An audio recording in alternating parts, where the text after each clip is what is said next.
ओम भवानी धाम की जय।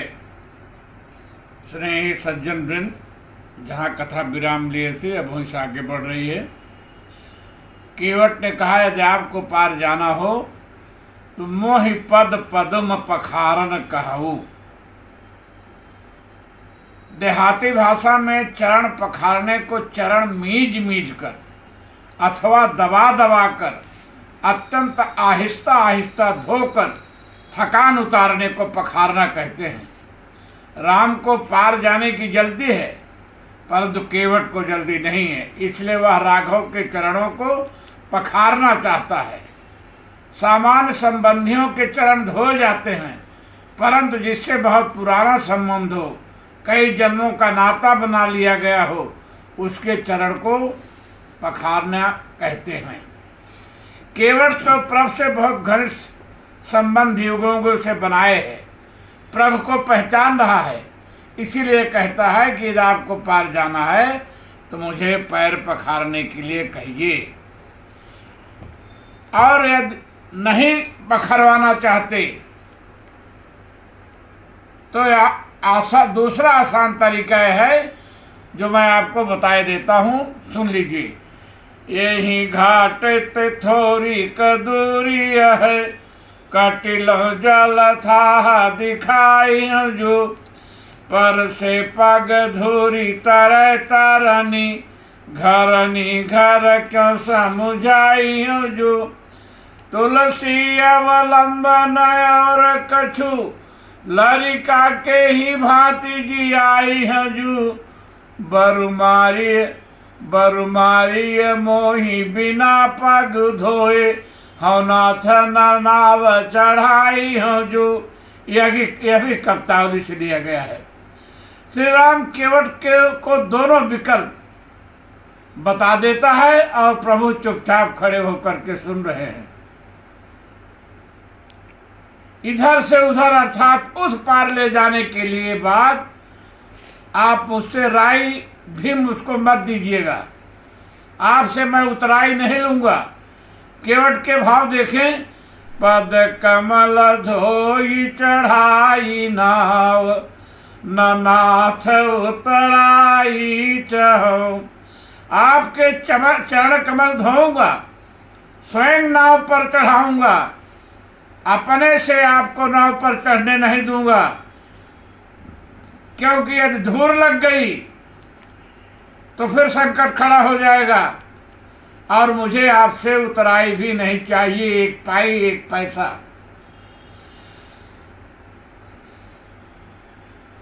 मुझे उतराई नहीं चाहिए, एक पाई एक पैसा। इस बात को प्रमाणित करने के लिए मैं उन्हीं दशरथ की शपथ खा रहा हूं जिनके कारण मैं वशिष्ठ के साथ से केवट बना हूं। मोहि राम राउर आन दशरथ, शपथ सब साची कहूं। केवट की बात राघव अभी खड़े खड़े ही सुन रहे हैं। राघव और जानकी आगे थे, अतः लक्ष्मण जी को क्रोध आ गया, उनका हाथ धनुष की तरफ चला गया। उसको देख करके केवट कह रहा है, बरु तीर मारहु लखन पे, जब लगिन पाय पखारी हो, तब लगिन तुलसी नाथ, कृपाल पार उतारी हो। बर तीर मारहु लखन पे, जब लग्न पांव चढ़ाई है। लक्ष्मण जी चाहे मुझे तीर से मारें, तब लग्न तुलसीदास नाथ, कृपाल पार उतारी हैं, लेकिन जब तक पैर नहीं धुल लूंगा मैं आपको पार नहीं उठाऊंगा। केवट की इस प्रकार की दृढ़ता व प्रेम को देख करके गोस्वामी जी ने लिखा है, कवितावली में लिखा है, नाम यजामिल से खल कोटि, अपार नहीं भव बूढ़त काढ़े। नाम यजामिल से खल कोटि, अपार नहीं भव बूढ़त काढ़े। जो सुमिरेंगी रुमेरु शिलाकन, होत अजा खुर बारी धिबाढ़े। तुलसी जही के पद पंकज ते, प्रगति तटनी जो हरे बाघ गाढ़े, ते प्रभु या सरिता तरिवे, कहु मागत नाव करारे हैं टाड़े। जिनके नाम से संसार रूपी अपार नदी में डूबते हुए अजामिल जैसे करोड़ों पापियों का उद्धार हो गया, जिनके स्मरण मात्र से सुमेर पर्वत पिघल पिघल कर कण के समान बन गया, समुद्र बकरी के खुर्क में समाहित हो गया, जिनके चरणों से ही गंगा जी प्रकट हुई और पापियों के बड़े बड़े पाप दूर करती हैं, ऐसे सर्व समर्थ राघवाद इस छोटी सी नदी को पार करने हेतु नदी के तट पर खड़े होकर नाव मांग रहे हैं। मानस में भी गोस्वामी जी ने लिखा, जासु नाम सुमिरत एक बारा, उतर ही नर भव सिंधु अपारा, सोई कृपाल केवट ही निहोरा, जही जग की तिहु पगहु ते थोरा। अर्थात जिसका एक बार स्मरण करने से आदमी भव सिंधु पार हो जाता है, जिन्होंने राजा बल का मान मर्दन करने हो 3 पग में तीनों लोक नाप लिया था, जिनके 3 पग भी नाप में संसार छोटा पड़ गया, ऐसे कृपाल श्री राम ने आज केवट का निहोरा लिया, उसका एहसान लेकर उससे गंगा पार उतारने की विनती करते हैं।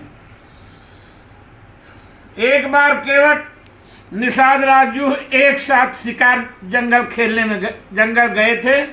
वहां पर मल्लाहों का राजा निषाद राजू गंभीर संकट में पड़ गया, यहाँ तक कि उसके प्राण तक संकट में हो गए। एक जंगली हिंसक पशु के हमले में वह घायल हो गया। इस संकट के समय केवट ने निषाद राज की सहायता किया और उनके प्राणों की रक्षा कर उन्हें सुरक्षित लौटा लाया। प्रसन्न हुए निषाद राज ने केवट से वर मांगने को कहा। केवट बोला, महाराज वैसे भी मैं आप ही के क्षेत्र में रहकर कमाता खाता हूँ, मुझे कुछ नहीं चाहिए। परंतु जब निषाद राज ने जिद किया तो उसने कहा, जब जरूरत होगी तो वरदान मांग लूँगा। आज जब श्री राम श्रृंगवेरपुर पहुँचे तो वहाँ पर नाव की कमी नहीं थी। केवट भी अपनी पुरानी नाव को ठीक दुरुस्त कर रहा था। अन्य नाविकों के पास सुंदर सुसज्जित नावें थीं।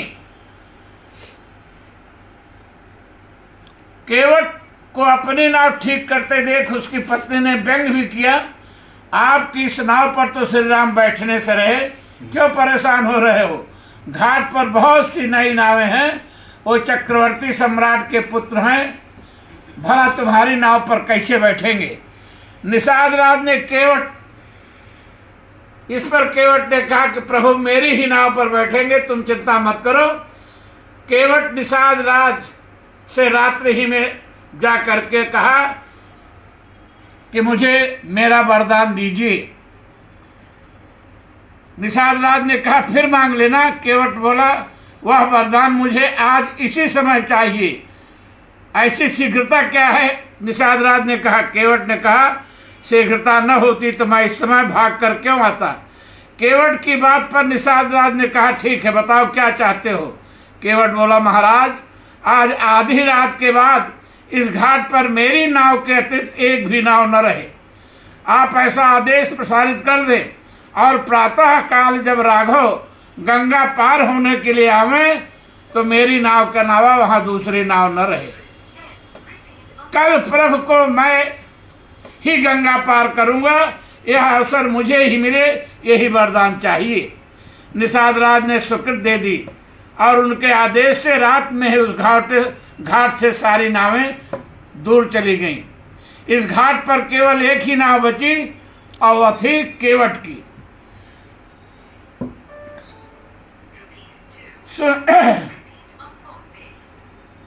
परंतु महाराज दशरथ को सीधे सीधे दशरथ कहता है, लेकिन राघव तो केवल प्रेम चाहते हैं, प्रेम ही जानते हैं। राम ही केवल प्रेम प्यारा। वह केवट महाराज दशरथ को सीधे सीधे दशरथ कहता है, लेकिन इसको प्रभु अपना इस पर अपना ध्यान नहीं देते, क्योंकि राम ही केवल प्रेम प्यारा। सुन केवट के बैन प्रेम लपेटे, अटपटे बिहसे करुणा ऐन चितई जान की लखन तन।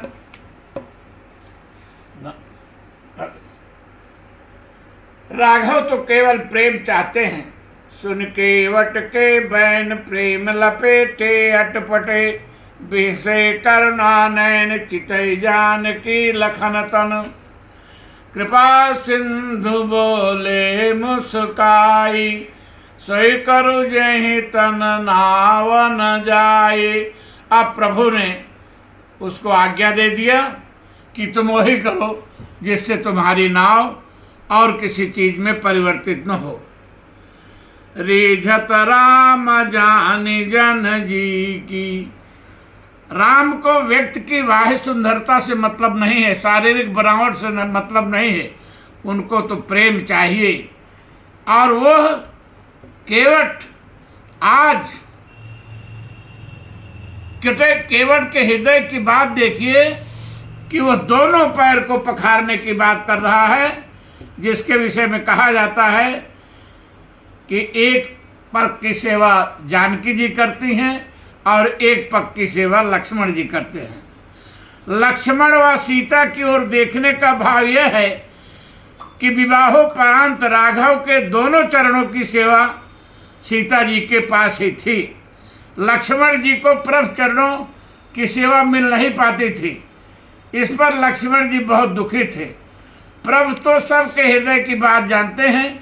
उन्होंने लक्ष्मण से उनकी अनमनस्कता का कारण पूछा। तब लक्ष्मण ने बताया कि प्रभु, तुम जानकी से मेरा एक चरण सेवा के लिए मांग लो। प्रभु के परामर्श से लक्ष्मण ने सीता से राघव के एक चरण दाहिने की सेवा मांग ली। प्रभु के सीता जी को कष्ट तो हुआ अवश्य, परंतु उन्हें प्रभु ने समझा दिया कि शयन काल में मैं मेरे दोनों चरणों की सेवा तुम्हें करते हो। फिर लक्ष्मण के प्रति संकोच क्यों? राघव के समझाने पर श्री राम के चरण की सेवा लक्ष्मण को मिल गई। आज वही प्रभु इसीलिए राम और सीता की तरफ देख करके कह रहे हैं कि देखो केवट का साहस कि तुम दोनों के पास एक एक पैर सेवा के लिए है और एक साथ ही दोनों पैर की सेवा मुझसे मांग रहा है। भक्तों का भाव यह भी है कि केवट पूर्व जन्म में कछुआ था। इस कथा को मैंने इसके पहले बताया है। तो राम मेरी क्या, अगर राम उसके भाव को जान करके इसलिए केवट के इच्छा से कह दिया कि बेगियानु जल पाय पखारू, हो विलम्ब उतारी है पारू। प्रभु ने कहा है जल्दी से पानी लाओ और मेरे चरण को धो लो। अब केवट प्रसन्न होकर के केवट राम रजाय सुपावा, पानी कठवता भरी ले आवा। अति आनंद उमगी अनुरागा, चरण सरोज पखारन लागा। बरस सुमन सुर सकल सिहाही, यही सम पुण्य पुंज कछु नाही। श्री राम का आदेश कि बेग आन जल वो बुलाया और पानी पठौता भारी ले आवा। वस्तुतः जो गंगा का जल ही केवट के पीने के लिए रखा था, उसे ही नाव का जल उलटने वाले कठौते में भरा और उसमें प्रभु के चरण धोए। केवट का जीवन का एक ही अंग गंगा जी में, उन्हीं में रहना, उन्हीं से कमाना, उन्हीं का जल पीना और उन्हीं के जल से भोजन आदि करना। यही कहता है। इसलिए जिस पात्र में वह गंगा जी का स्वच्छ जल अलग से पीने के लिए रखा था, उसी से उसने कठौते में डाला। और इसीलिए गोस्वामी जी ने कहा पानी कहा दूसरे हाथ, तो साक्षात गंगोत्री प्रभु के नख की उपलब्ध है। बस अब यहीं पर कथा को विराम देता हूँ। धन्यवाद।